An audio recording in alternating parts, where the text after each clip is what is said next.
4 കാലുള്ള നങ്ങേലിപ്പെണ്ണിനെ കോലുനാരായണൻ കട്ടുകൊണ്ടുപോയ കഥ നമുക്കറിയാം. എന്നാൽ 4 കാലുള്ള സുന്ദരിപ്പെണ്ണിനെ ആരും കട്ടുകൊണ്ടുപോകാതെ കണ്ണിലെ കൃഷ്ണമണി പോലെ സൂക്ഷിക്കുകയാണ് കാഞ്ഞിരമ്പാടത്തുള്ള ശിവകൃഷ്ണൻ. ഒരാഴ്ച മുൻപ് വിരിഞ്ഞിറങ്ങിയ 4 കാലുള്ള കോഴിക്കുഞ്ഞാണ് ഇപ്പോൾ താരം. അപകടത്തിൽ പരിക്കേറ്റ അരയ്ക്ക് താഴെ തളർന്നുപോയ കാഞ്ഞിരമ്പാടം മണ്ണാട്ടിൽ ശിവകൃഷ്ണന്റെ വീട്ടിലാണ് 4 കാലുള്ള കോഴിക്കുഞ്ഞ് കഴിഞ്ഞ ആഴ്ച വിരിഞ്ഞിറങ്ങിയത്. ഇപ്പോൾ ദിവസവും സന്ദർശകരുടെ തിരക്കാണ്. ജീവിതം മുന്നോട്ട് നയിക്കുവാനാണ് കോഴി വളർത്തൽ തുടങ്ങിയത്.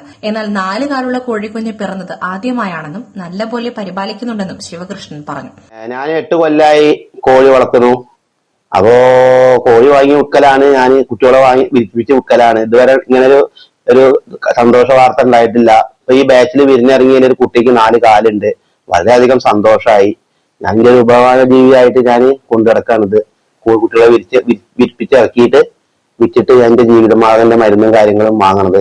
അപ്പൊ ഈ ബാച്ചിൽ വിരിഞ്ഞതിലാണ് ഇങ്ങനെ ഒരു സന്തോഷ വാർത്ത ഉണ്ടായി.